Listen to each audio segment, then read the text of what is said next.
Assalamualaikum warahmatullahi wabarakatuh. Perkenalkan, nama saya Muhammad Rizal Apransyah dari kelas C angkatan 2023 Pendidikan Bahasa Inggris Universitas Sulawesi Barat. Jadi di video kali ini saya akan menjelaskan materi tentang perkembangan peserta didik.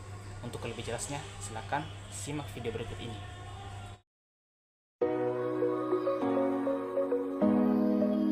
Pertama, kita masuk di tahap pertumbuhan individu berdasarkan usia. Pertama, kita masuk di masa bayi 0-1 tahun. Pertumbuhan fisik cepat, perkembangan sensorik, motorik, dan ketergantungan total pada orang tua. Yang kedua, masa kanak-kanak awal 2-6 tahun.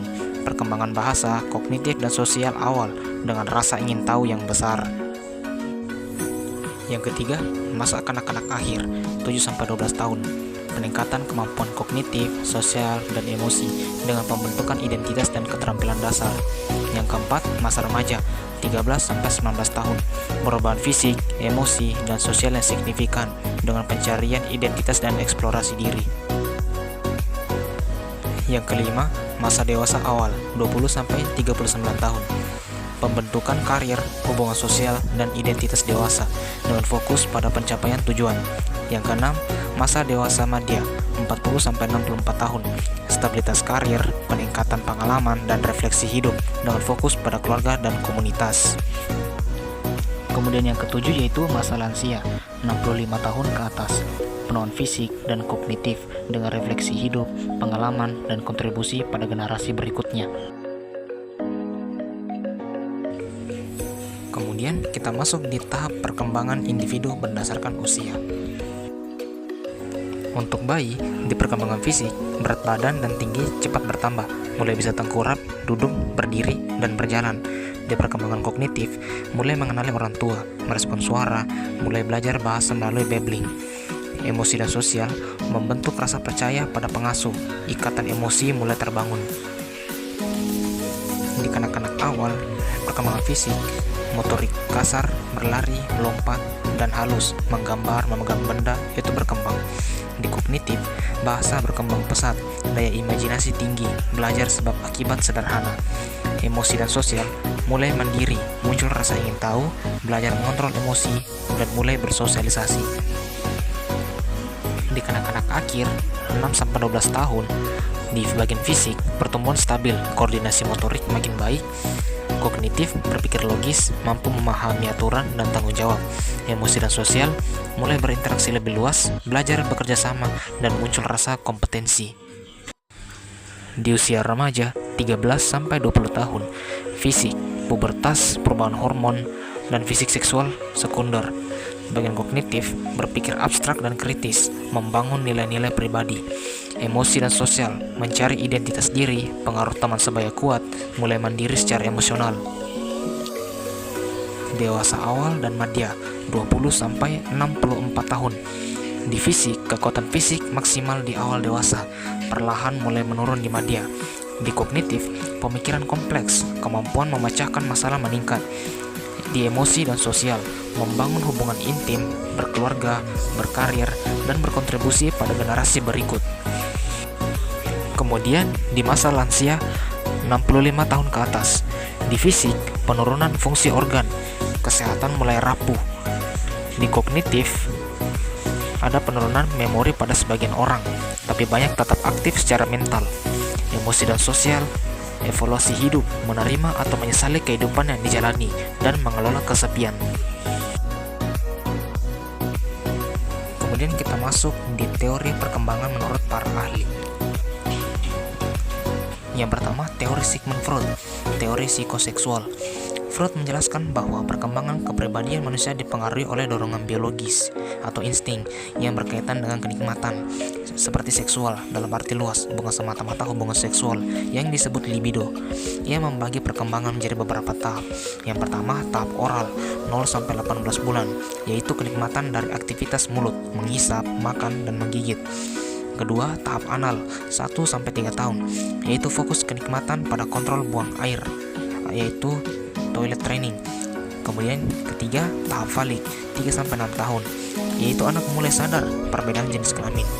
Kemudian tahap laten 6 tahun sampai pubertas, yaitu dorongan seksual ditekan. Dan yang terakhir, tahap genital, pubertas sampai dewasa, dorongan seksual matang, mulai membangun hubungan intim di luar keluarga. Kemudian teori Erik Erikson, yaitu teori psikososial. Erikson melanjutkan pemikiran Freud, tetapi lebih menekankan pengaruh sosial, lingkungan sosial, dan budaya dalam perkembangan. Menurutnya, manusia menghadapi 8 krisis psikososial sepanjang hidup.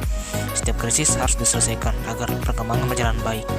Yang pertama, kepercayaan versus ketidakpercayaan, 0-1 tahun, seperti jika bayi merasa aman, tumbuh rasa percaya. Yang kedua, otonomi versus rasa malu dan ragu, 1-3 tahun, belajar mandiri seperti makan dan berpakaian sendiri.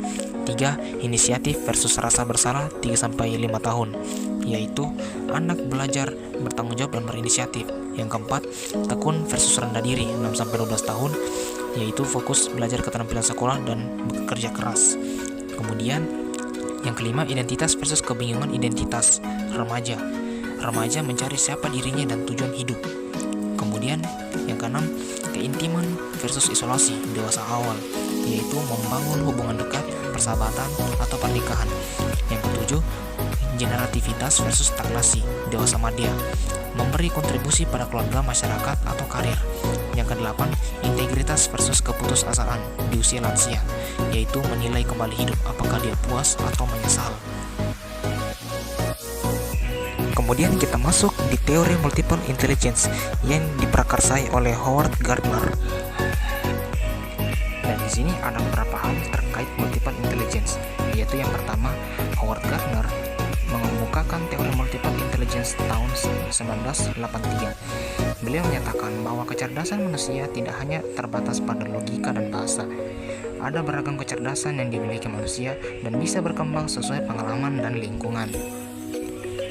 Kemudian Howard Gardner membagi 8 kecerdasan, yaitu yang pertama, kecerdasan linguistik, yang kedua, kecerdasan logika matematis, yang ketiga, kecerdasan visual spasial, yang keempat, kecerdasan kinestetik jasmani, yang kelima, kecerdasan musikal, yang keenam, kecerdasan interpersonal, yang ketujuh, kecerdasan intrapersonal, dan yang terakhir adalah kecerdasan naturalis.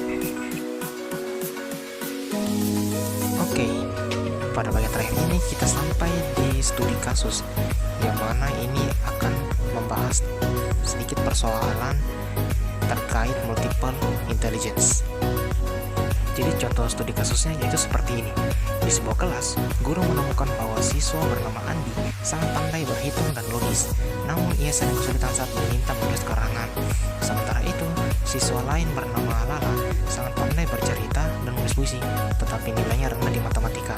Apa pendekatan pembelajaran yang bisa diterapkan agar keduanya bisa berkembang secara optimal? Dan bagaimana guru dapat menilai keberhasilan belajar siswa secara adil berdasarkan teori multiple intelligence? Oke, untuk diisi kasus, di dalam sebuah kelas ada 2 siswa, yaitu Andi dan Lala. Andi sangat pandai dalam berhitung dan berlogika, tetapi kesulitan dalam menulis karangan. Sementara itu, Lala sangat pandai bercerita dan menulis puisi, tetapi nilai matematikanya rendah. Lalu, bagaimana guru bisa membantu mereka agar berkembang secara optimal? Solusi pendekatan pembelajaran berdasarkan teori multiple intelligence. Yang pertama, pembelajaran terdiferensiasi. Untuk Andi, guru dapat memberikan tugas yang berhubungan dengan logika, hitungan, serta pemecahan masalah. Untuk Lala, guru bisa memberikan tugas menulis, membuat cerita, dan mengekspresikan diri melalui bahasa. Yang kedua yaitu pendekatan lintas kecerdasan. Lala bisa diminta membuat cerita yang berkaitan dengan soal matematika. Andi dapat diminta membuat penjelasan logis dalam bentuk tulisan sederhana. Dan yang ketiga yaitu pembelajaran kolaboratif. Guru juga bisa mengajak mereka untuk bekerja dalam kelompok, sehingga mereka bisa saling belajar dari kekuatan masing-masing. Kemudian yang terakhir, cara menilai keberhasilan belajar. Untuk menilai keberhasilan belajar secara adil, guru bisa menggunakan penilaian portofolio, yaitu mengumpulkan hasil karya siswa dari berbagai bidang, melakukan penilaian otentik, yaitu menilai kemampuan siswa dalam situasi nyata, memberikan penilaian formatif, yaitu umpan balik secara rutin dalam proses belajar. Yang terakhir, melakukan penilaian berbasis kecerdasan majemuk, sehingga setiap siswa dinilai sesuai kekuatan dan potensinya.